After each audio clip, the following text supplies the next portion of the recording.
À titre d'information, le père de la formation continue est le professeur Edouard Deming. Ce grand monsieur a aidé le Japon à devenir ce qu'il est aujourd'hui, grâce à sa méthode qui est basée sur la formation continue, bien sûr, et surtout sur l'amélioration de ce qu'on fait. Il est considéré aussi comme l'Einstein de la qualité. On est des techniciens, on est des praticiens, donc on doit mener à merveille ce qu'on fait. Et on n'a pas droit à l'erreur. Parce qu'en face de nous, on a des patients. Et l'attente, elle est très importante. Alors, notre devoir, chers collègues, est d'améliorer la qualité de vie de nos patients. Pour cela, on doit avoir des outils, on doit avoir des compétences, on doit avoir un savoir-faire.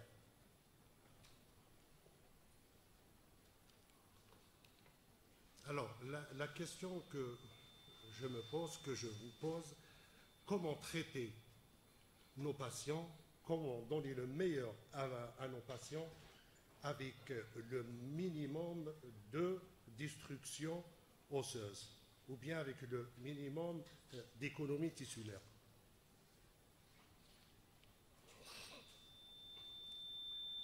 Un outil de travail considérable qui est l'evidence-based medicine. Je suis sûr que chacun de vous a entendu ce mot au moins une fois. C'est une nouvelle méthode d'analyse qui a vu le jour un jour au Canada et qui s'est propagée par la suite. C'est quoi l'evidence-based medicine? L'evidence-based medicine est l'utilisation consciencieuse, méthodique, pour trouver la meilleure preuve scientifique du moment pour traiter nos patients.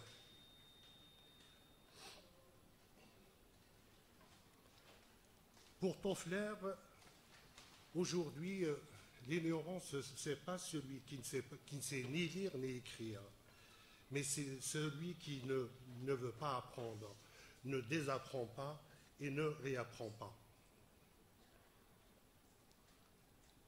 La dentisterie moderne. La dentisterie moderne, aujourd'hui, elle est basée sur 3 principes essentiels. Avant de les citer, ma collègue a parlé tout à l'heure du gradient thérapeutique qu'on doit connaître. C'est-à-dire, une fois devant un patient, on va essayer de lui proposer pour une thérapeutique X le traitement le moins invasif possible. Dans le cas contraire, on est obligé à aller plus loin, c'est-à-dire proposer, si vous voulez, un traitement invasif, c'est le cas clinique l'impose.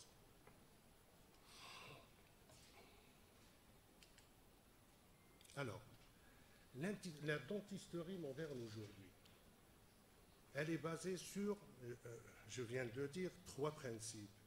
Le premier, c'est les nouvelles technologies. D'accord?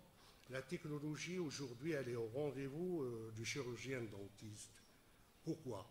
Chaque jour, on voit l'apparition d'un nouveau matériau, d'un nouvel appareil qui est là pour nous aider, pour faciliter notre travail quotidien et pour soigner le patient dans les meilleures conditions. Le biomimétisme. C'est quoi le biomimétisme? Aujourd'hui, le biomimétisme est là pour nous aider aussi. C'est simple, le biomimétisme a vu le jour, ça fait 500 ans, grâce au génie Leonardo da Vinci. Aujourd'hui, disons, les défendeurs de si vous voulez, cette méthode, bien cette philosophie, c'est des auteurs comme Magnes, Belzer au basos. C'est quoi le biomimétisme? Le biomimétisme, c'est simple. C'est essayer de trouver, grâce à la nature, de chercher les meilleurs matériaux. Ces matériaux, ils doivent être compatibles avec l'organe dentaire sur le plan biologique. Pourquoi? Tout simplement pour assurer la vitalité de ces dents et ne pas aller à la dévitalisation. Le troisième critère que j'aime beaucoup, c'est l'économie tissulaire. J'aime beaucoup cette citation de Devanne qui a été proposée la première fois dans les années 30 par un certain Macouel. Alors c'est simple pour Devanne, notre but n'est pas seulement de remplacer ce qui manque, mais c'est de garder mutueusement ce qui reste sur l'arcade.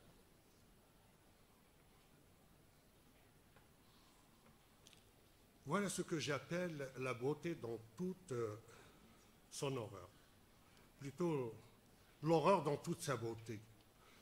C'est un cas qui est venu chez nous. Donc, s'il vous plaît, où est l'économie tissulaire?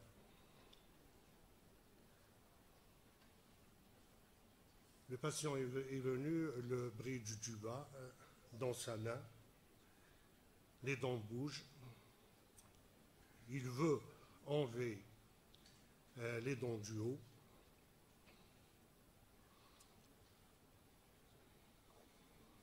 Regardez les scropostes, comment ils sont posés, où ils sont posés. Donc on est obligé de faire des extractions. On va perdre de l'os. On va garder quelques dents. Mais après, qu'est-ce qu'on va faire? Qu'est-ce qu'on va proposer à nos patients comme thérapeutique?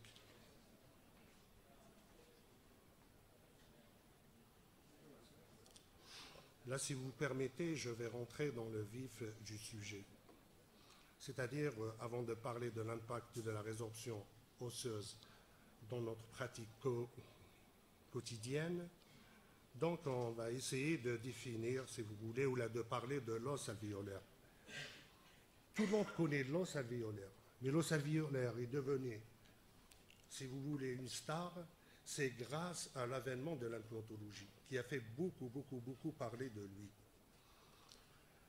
Pour Atwood, l'os alvéolaire, tout le monde le sait, on a toujours entendu cette phrase que l'os alvéolaire, il naît, il vit et il meurt avec la dent. Pour le Joyeux, qui était plus philosophe, alors il disait que l'os alvéolaire, il naît, il meurt et il disparaît avec sa raison d'exister. Pour d'autres auteurs, ils ont comparé l'os alvéolaire et la dent au fameux inséparable, c'est-à-dire l'un ne peut pas vivre sans l'autre. Si l'un disparaît, l'autre, il suit. Il y a d'autres qui sont allés plus loin. Ils ont même écrit des romances. D'accord? Hein? Ils ont écrit des romances. Ce qu'il faut retenir, ce qui est le plus important, c'est que l'os alvéolaire, pour le garder en vie, il faut qu'il soit stimulé. Dans le cas contraire, il va s'atrophier. Ça, c'est les lois de Wolff.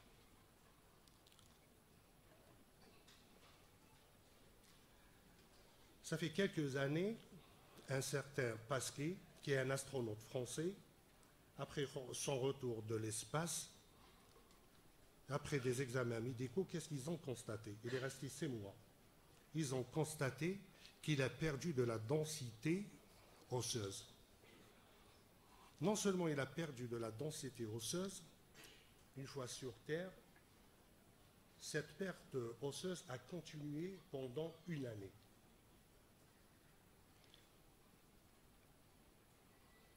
Donc ça relate, si vous voulez, ce qui a été dit, ça fait plus de 100 ans, par Wolff. Maintenant, un coup d'œil, si vous voulez, ou bien un clin d'œil sur la littérature internationale concernant l'os, la résorption osseuse. Quand on fait un scanner, qu'est-ce qu'on voit? On voit que la mandibule, elle a un revêtement travaillant, c'est-à-dire elle est dense. Ce n'est pas le cas du maxillaire, qui est un os trabéculaire. Imaginez le contraire.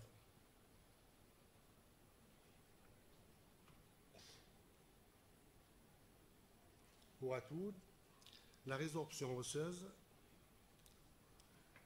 elle est chronique, elle est progressive et elle est irréversible. Elle est très importante les premiers mois. Pour Carlson, qui a suivi des patients sur une durée de 25 ans. Donc pour Carlson, c'est simple. Alors la résorption osseuse à la mandibule, elle est 4 fois plus importante qu'au maxillaire. Il explique ça.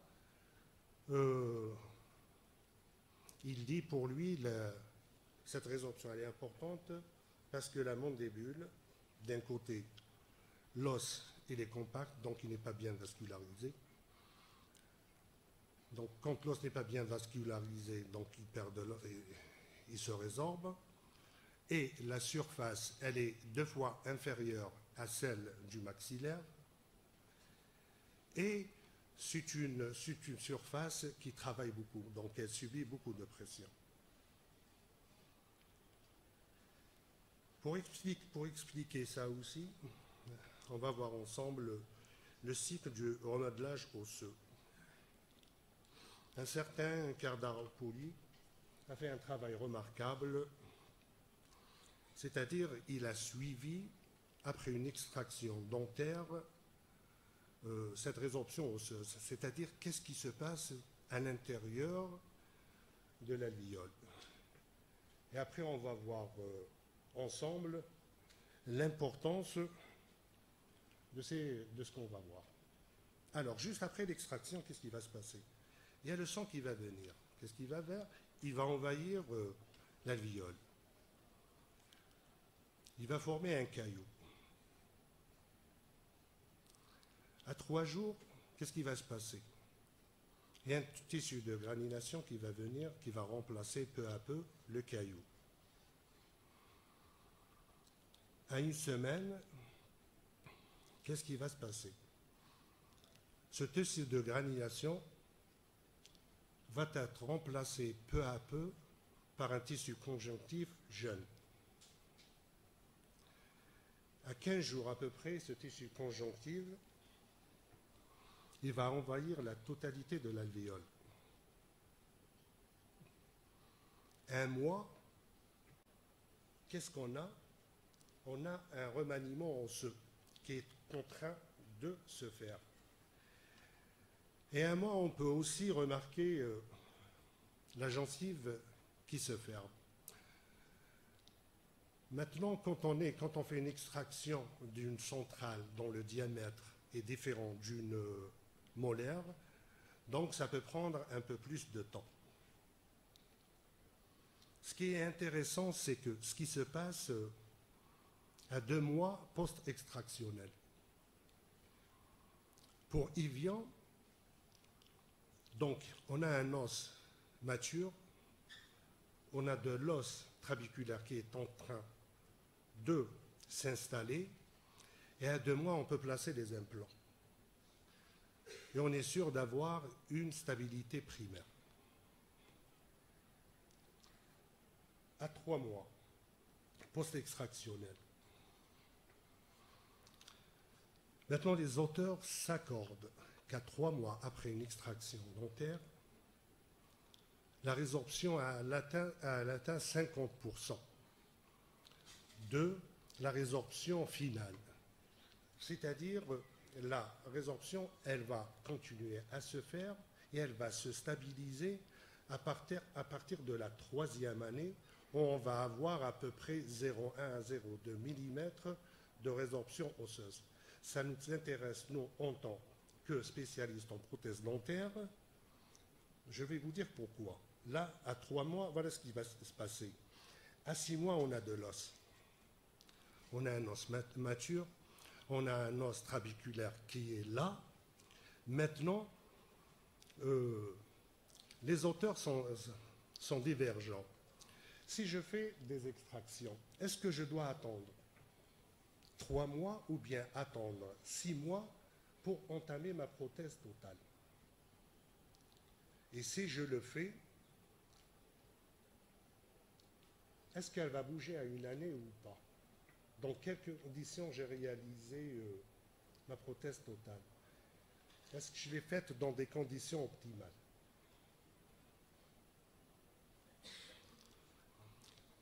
Là, je ne vais pas m'attarder sur le cycle du remodelage osseux. Je voulais juste dire que le remodelage osseux, il est divisé en 4 parties. Il y a une partie de résorption qui est courte par rapport à la partie de formation qui dure un peu plus de temps. Ce qu'il faut surtout retenir, c'est quand on fait une extraction dentaire dans les règles de l'art, si on garde les 4 murs intacts, si on ne fait pas de lambeaux, parce que quand on fait un lambeau, dès qu'on touche à la gencive, la résorption, elle va commencer. Donc ma collègue, elle a bien dit tout à l'heure, maintenant quand on veut faire de la prothèse, soit totale ou bien implantaire, il faut connaître le biotype gingival. Maintenant, c'est systématique. Quand on est devant un biotype gingival fin, donc on n'a pas beaucoup de vascularisation. Par contre, quand on est en face d'un biotype gingival épais, on est à l'aise.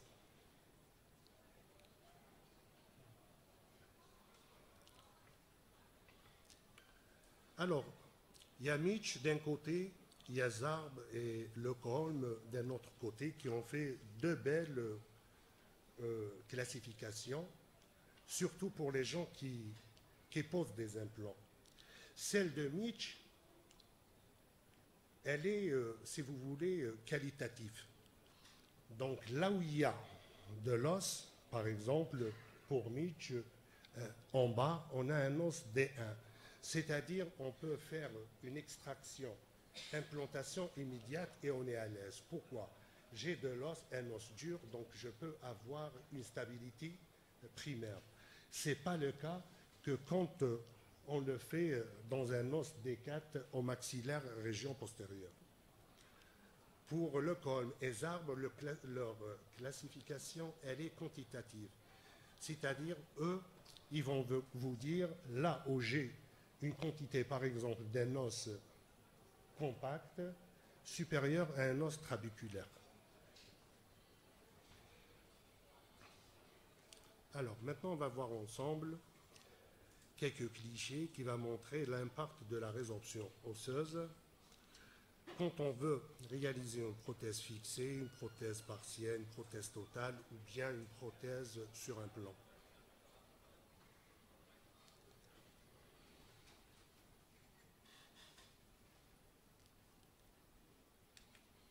Désolé, la vidéo ne veut pas marcher. Ça, c'est un patient qui est allé consulter chez un confrère. Alors, il lui a proposé de lui faire un bridge, tout en sachant que la molaire présentait une mobilité dentaire. À la radio, les racines étaient ancrées dans l'os alvéolaire à une hauteur de à peu près 1 cm. Et malgré ça, il lui a fait le bridge. Donc quelques mois après, le patient y revient avec le bridge qui bouge. Donc on était obligé d'enlever les dents. Et il faut voir la perte osseuse occasionnée par cette décision erronée, si vous voulez. Au niveau mandibulaire, quand vous recevez un patient, qui présente une dentition pareille, des dents antérieures pratiquement délabrées, une récision gingivale, comment vous allez le traiter? Qu'est-ce que vous allez lui proposer? Des extractions dentaires, vous allez placer des implants au niveau antérieur, postérieur. Au niveau postérieur, on n'a pas suffisamment de hauteur, vous voyez. Qu'est-ce que vous allez lui proposer? Une prothèse squelettée?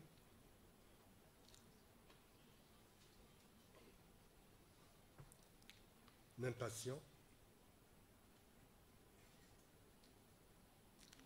Un autre cas, une décision erronée a été prise, le patient y vient, on lui enlève son bridge, donc il va y avoir une résorption qu'on doit gérer. Qu'est-ce que vous allez lui proposer? Des implants, une prothèse squelettée.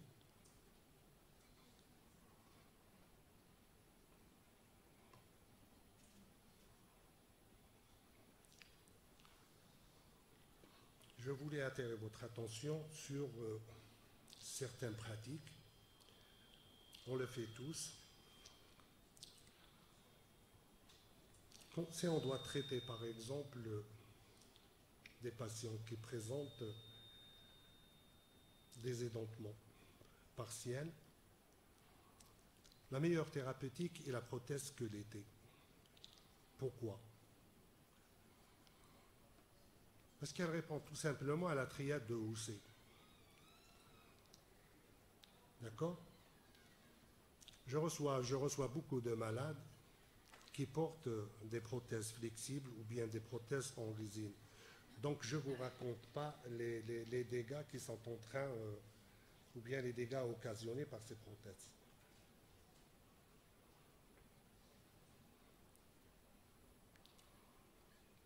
Imaginez que vous allez recevoir un patient qui présente au maxillaire et à la mandibule des crêtes effacées.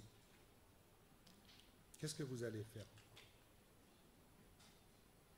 Comment vous allez le réhabiliter?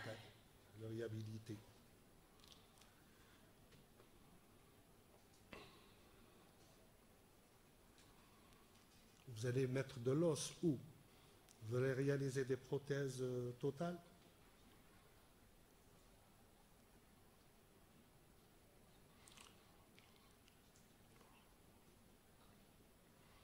Moi, j'ai jamais reçu un patient édenté qui est venu me voir en me disant « Je suis très heureux d'avoir perdu mes dents ».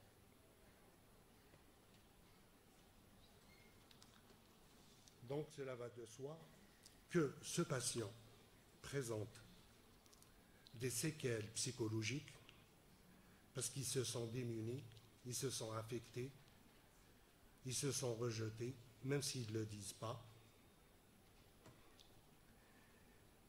Il y a des séquences esthétiques, c'est tout à fait normal, parce qu'on a l'effondrement de l'étage inférieur, et il y a des séquences sur les forces masticatoires.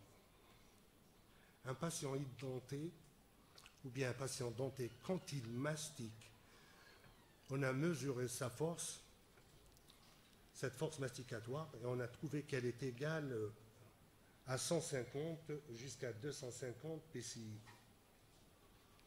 Donc j'ai demandé à un spécialiste, explique-moi c'est quoi, ou bien l'intensité de 150, c'est quoi? J'aimerais bien quantifier c'est quoi 150, c'est quoi 200 PSI. Alors il m'a répondu, c'est simple. La force, elle est tellement importante, c'est comme, et alors il m'a répondu, c'est comme si tu recevais un bus en plein visage. Pour un édenté, il mastique mal, donc cette force, elle diminue. Elle diminue, elle est de 50 PSI. Et pour un édenté qui a plus de 15 ans d'édentement, elle diminue encore plus. Je ne sais pas si vous le savez, et une étude récente a été faite. Qu'est-ce qu'ils ont trouvé? Ils ont trouvé chez les édentés totaux de plus de 15 ans que leur espérance de vie diminue de 5 ans. Pour les raisons que je viens d'énumérer.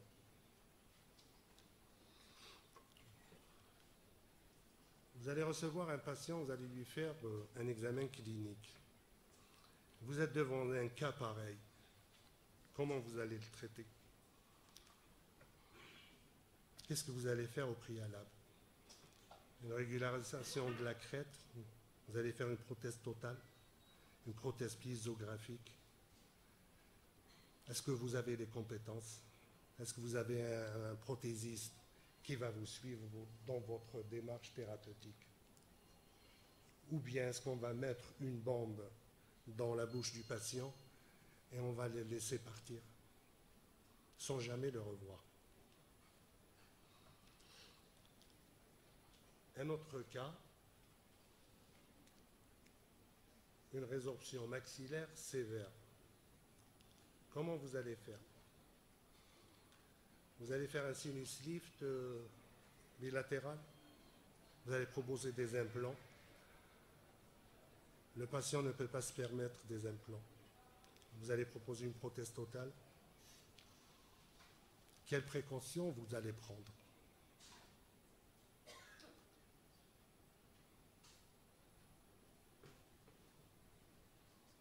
Un autre cas. Qu'est-ce que vous allez proposer? Une prothèse totale? Une prothèse piézographique? Une prothèse totale stabilisée en bas par 2 implants minimum?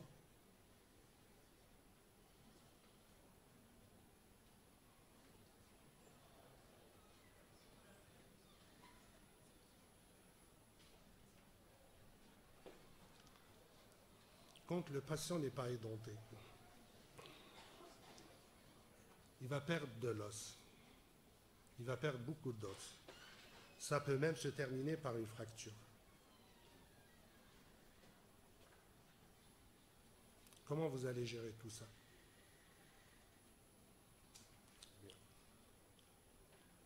J'aime bien la citation du professeur Brenmark qui dit aujourd'hui, c'est pas normal qu'un édenté total termine ses jours, sa prothèse dans un verre d'eau.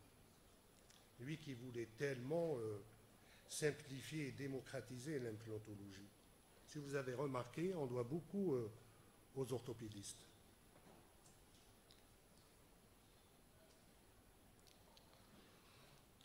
La prothèse totale la plus célèbre au monde, c'est celle du président George Washington. Quelqu'un qui a beaucoup souffert avec les dentistes, quelqu'un qui a perdu tout son os alvéolaire, et il a passé sa vie chez les dentistes à se faire soigner. Je tiens à attirer votre attention quand vous faites des extractions multiples. Vous avez une monnaie de rechange qui est très très très efficace, c'est la prothèse immédiate. Pourquoi? À chaque fois, il faut la proposer. Quand vous ne la faites pas, on sait aujourd'hui que le patient va perdre jusqu'à 4 à 5 mm d'os par an, et c'est énorme. Quand vous proposez la prothèse, donc cette résorption, elle diminue beaucoup. Là, un autre cas, il n'y a pas d'os, donc vous voyez ce qui s'est passé. Une fausse manœuvre et l'implant se trouve carrément dans le sinus. Je voulais partager ce cas aussi avec vous. Au niveau antérieur, on sait que le mur vestibulaire est très fin. C'est pour ça, pour les gens qui placent des implants au niveau antérieur, l'implant, il faut toujours le mettre de préférence en palatin. Mais dans ce cas, regardez l'implant où a été placé. Regardez en occlusion. L'implant est derrière la canine du bas. Donc, le prothésiste qu'il a fait. Alors, sur les fonds, on a réalisé les aventures avec les deux élèves et la partie professionnelle est revenue parce qu'elle était là. Jamais ça. Donc, j'ai demandé au prothésiste sur quelle base tu as fait ça. Est-ce que tu as des lectures? Est-ce que c'est nouveau, etc. Allez, non, moi j'improvise. Allez, vous faites des dégâts et moi j'essaie de corriger.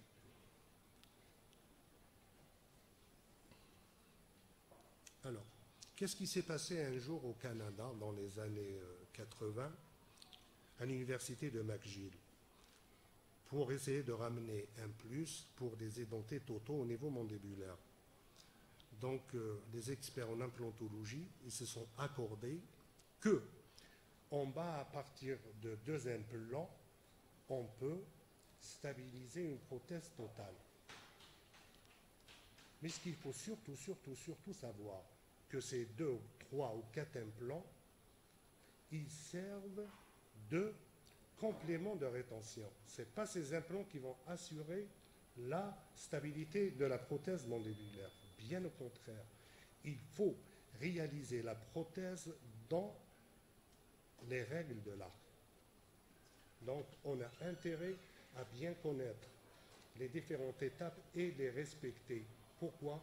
Parce que la prothèse totale, elle est toujours d'actualité et on aura des patients édentés totaux jusqu'à la fin du monde. Je voulais aussi partager cette dernière. Alors, un nouveau-né, quand il naît sans os alvéolaire. Il fait des mouvements d'ouverture et de fermeture.